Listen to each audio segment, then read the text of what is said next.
Hello, YouTube. I'm Taylor, Hey, good morning. I am Killoran and and welcome back to another installment of Why It's Not in the Bible, your favorite YouTube video series that's all about the Apocrypha.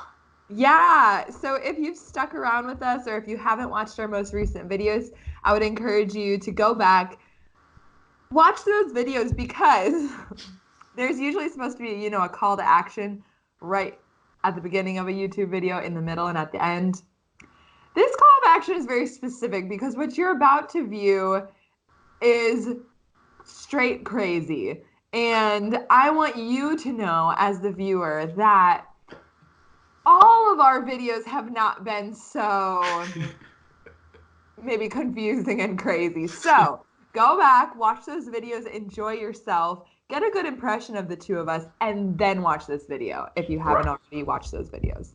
right. Just pragmatically, also, this is the fourth part of a five-part series, so it's wild if this is the point where you decided to jump in.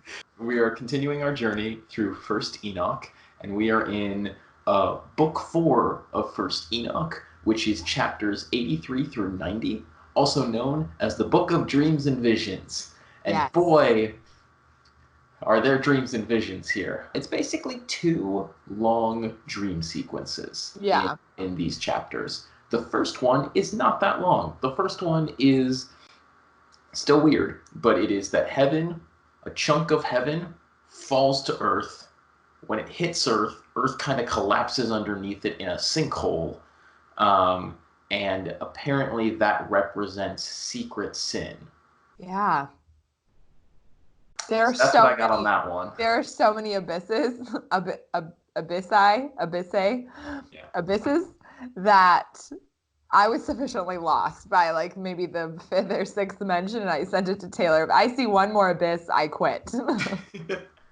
Because I there are got so many abysses. And I get it. Like, I think I think it's a Killoran good, came very close to quitting the YouTube channel while doing the yeah, readings for yeah, today. I I did. I got I just got like images from her of like Bitmojis flipping tables over. No regrets.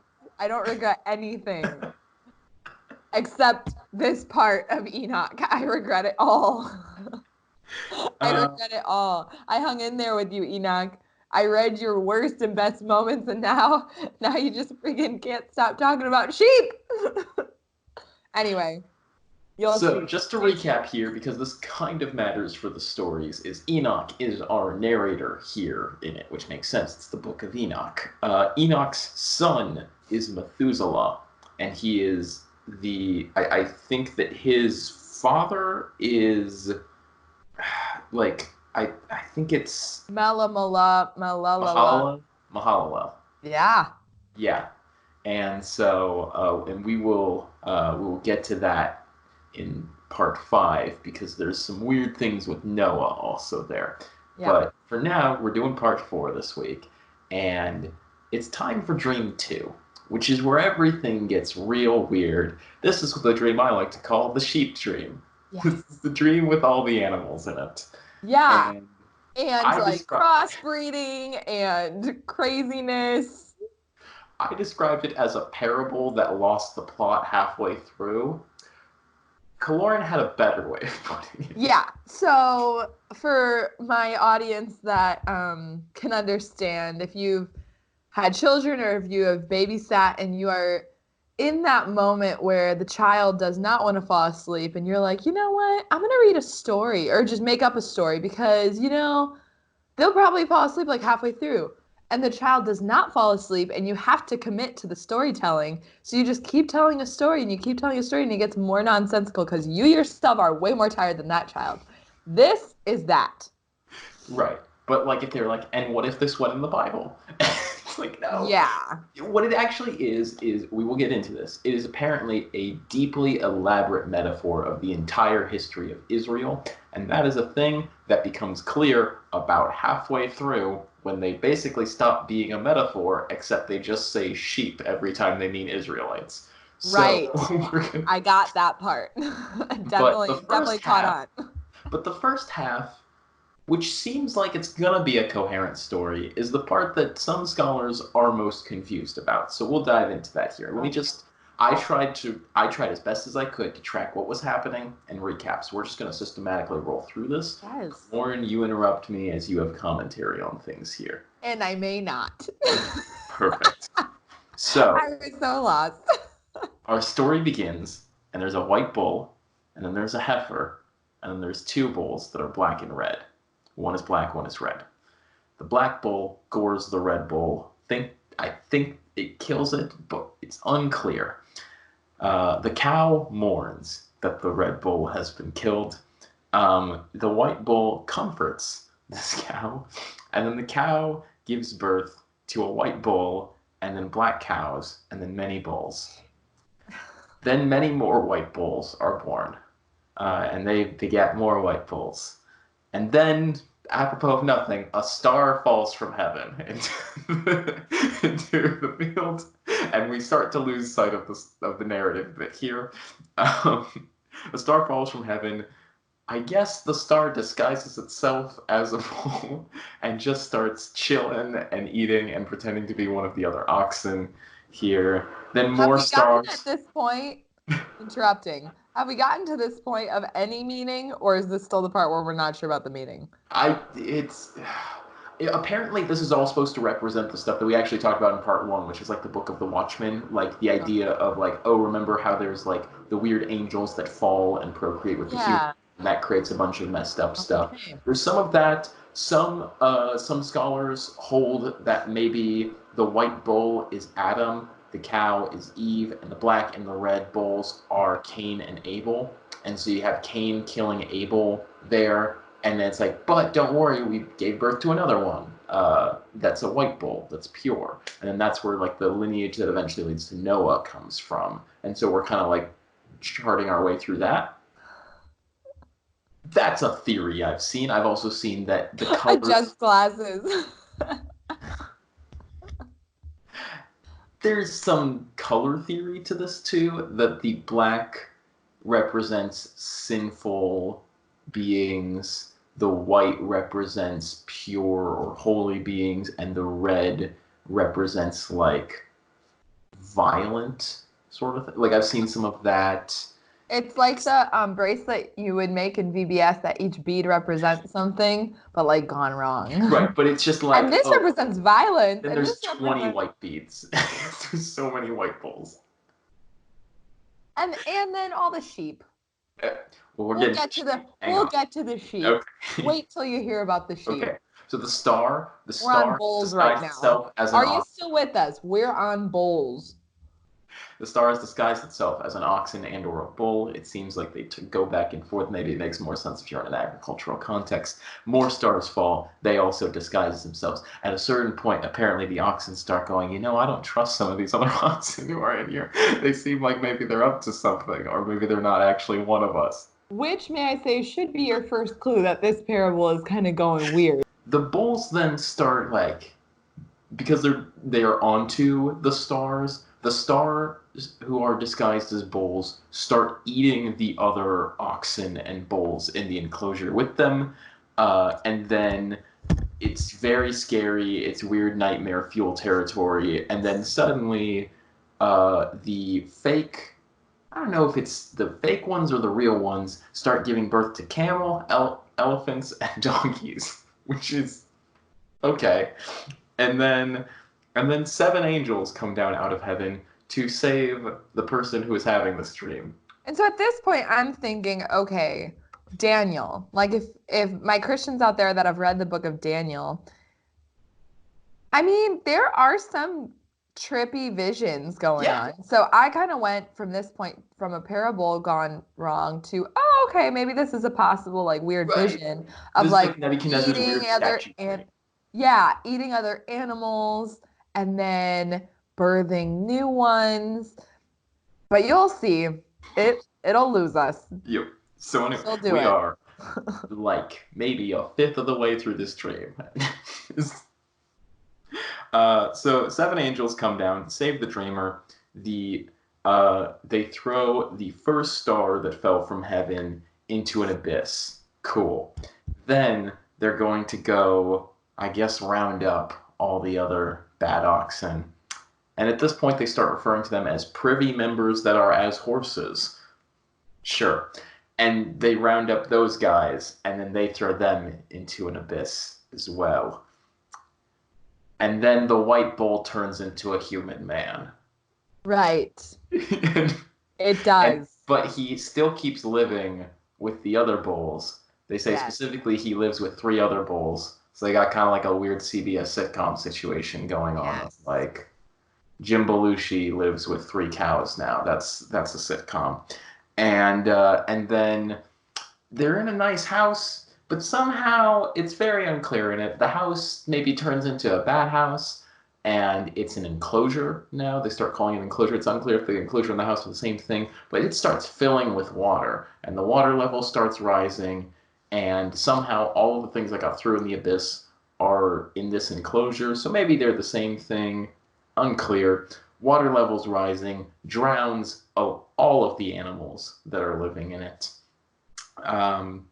And except for the buddy and his 3 bull roommates survive. But the 3 bull roommates become black, red, and white now. It is worth noting the scholarly interpretation of this section is Noah, maybe. That's like, so maybe this represents Noah, his 3 sons, getting on the ark, surviving the flooding of the world. Okay. Again, we're still kind of literal here, but I may buy it. right. And then like this was like the abyss stuff is like the Nephilim being just like killed and rooted out and sent into the abyss. Okay. Which is why we don't have them today. And then the white bull gives birth to another white bull who gives birth to 12 sheep. Yeah, this But is the then part that we just. one of the sheep leaves or is lost somehow. Right. And he is raised And I was by like, wolves. ooh, Christian answer, Sunday school answer, lost sheep. And then no. Just continue, Taylor. The sheep is raised by wolves or grows up among wolves. It's unclear Right. if the wolves are raising or if the wolves are an ever-present threat, and the sheep is just like surviving on his own. But then the sheep is, then 11 other sheep come back, I guess, and move in, and they become a multitude, and they give birth to many, many sheep. Right. And then they basically just start doing Exodus, but with sheep. Right. Okay. I was wondering too, when he gave birth to 12 sheep and then one left and then they had a multitude, I was like, is this supposed to be like the tribes? It is? I think so. Taylor, I got it. And they start talking at this point about the Lord of the Sheep, which is presumably Yeah. in the story. I thought that was weird. I kept imagining like the sheep trying to get something with its non-opposable thumb and being like, because at one point, homeboy Lord Sheep gets a sword. Yep. Well, it's unclear if the Lord of the Sheep is meant to be a sheep who has risen in stature, or if the Lord of the Sheep is like the shepherd metaphor who is God who is not a sheep. I like to think of it as the little sheep struggling to get that's funnier. That's definitely funnier. Sword with the hoof. But like as an example of how this gets off the rails is it'll be like, oh, well, the sheep all went to the mountain together, and one sheep had to go up and talk to the Lord of the Sheep. And then things got crazy down on the it's like, okay, you're doing the 10 Commandments. Now what are you doing? Yeah. Very much full circle comes back to I feel that a child just could not sleep at night and the parent was just, making up stories and kind of going woo woo woo. And then they're like, oh, well, now the sheep, they're being chased by bears or by wolves or by other weird things. And so it's like, so occasionally the Lord of the Sheep would raise up a sheep who would be very powerful, a ram. They describe it as like, oh, it created a ram, and that ram was made from among the sheep, and the ram went out and defended them against the enemies. And so it's like, okay, you're doing Judges. And it's like, oh, and we raised up another ram, but this ram grew arrogant and haughty. And all in the little 4th section of Enoch. Yes. And this just keeps going, and apparently, like, it tells over the course of the sheep metaphor, which becomes increasingly less useful as a metaphor and more just like, I'm just telling you what happened to Israel, but with sheep. It eventually gets all the way through, like, the Maccabean revolt, which happens, like, post-Malachi and all that sort of stuff. and like up to right about where the New Testament would start, and then it like pivots and seems to become kind of end timesy, and the Lord of the Sheep will come back and take care of them, sort of thing. One thing Yeah. it notably misses here that I do think contributes to like the why it's not in the Bible nature of this is I actually think this would be somewhat credible and add to the book in a way that you could be like, I buy this. If they somehow had a messianic element toward the end of it, Right. like the Same. white bull who became a man turned back into a bull again, or I don't That's know, what I was waiting for. That's what I was waiting for. they do some nonsense like that. And if they did that, then I'd be like, oh, okay. Or So the sheep rode in on a white horse. Like right, if you we could just really play on the whole animal thing and just right, like like you, meh, meh, meh, just going on his little white horse. I No? was texting Killoran earlier this week of like Enoch needs to chill with the sheep. And she was like, what are you talking about? And I was like, oh, you'll know when you get Oh, there. you'll see. Like, don't worry. You'll get it. I swear. So, anyways, So, that's pretty much the story, though. And so, like, I thought that, like, oh, if you were to finish the story as it is correctly meant to be with the Messianic, then I would think, well, this is a very weird and strained but accurate prophetic dream right, from a time right, written at a time exactly. before Christ came, which would give some credibility to Enoch. Because As it it's is, not like it it was just inaccurate. yeah, as it is, it's just like, well, you just used a metaphor like, oh, I had a dream. And you just said it was had by someone who was born before all this stuff. But you, Right. the writer, are living at a time when all of this has already happened. So you don't get like credit for calling your shot on this stuff because like Exactly. it happened already. You're just putting it and being like, well, Noah had this dream, or I guess Enoch in this one, and so it's prophecy. Like it's Yeah. not prophecy if I correctly predict a thing that happened yesterday. That's not how, Prophecy, a vision or a dream, and then a parable. yeah, Very, very hyped up on sheep, but yes, yeah, those three things. But why is it not in the Bible? Probably just because the themes didn't, I mean, unless I'm hearing you wrong, it's not in the Bible because it didn't tie up into a nice messianic package at yeah, the end. So we can't really uh, place a lot of meaning on things because that was a lot of the Jews' problem back in their times that they were placing so much meaning on like numbers and that kind of stuff. And that became, I forgot what the name of it is, but putting divine meaning on things that may not just may not have divine meaning. So we don't want to do that here, although the stories may they all mention sheep, they all seem very familiar bits from different parts of history in the right, Hebrew nation. But because they don't mention the Messiah, it's kind of difficult to credit this as something that would uh, uh, deserve to be in the Bible. yeah. So it was a fun thing to read. I'm completely lying. I hated it. And I don't quit the YouTube series, but I am very excited to move quickly through our next video, which is on part 5, and And be done with move Enoch. on to a more exciting thing in life, like a different apocryphal book. Am I right? You are correct. We are going to be done with Enoch very soon. So thank you guys so much for watching We today's appreciate it. video. And yeah, I'm Taylor. And I'm Killoran. Until next time.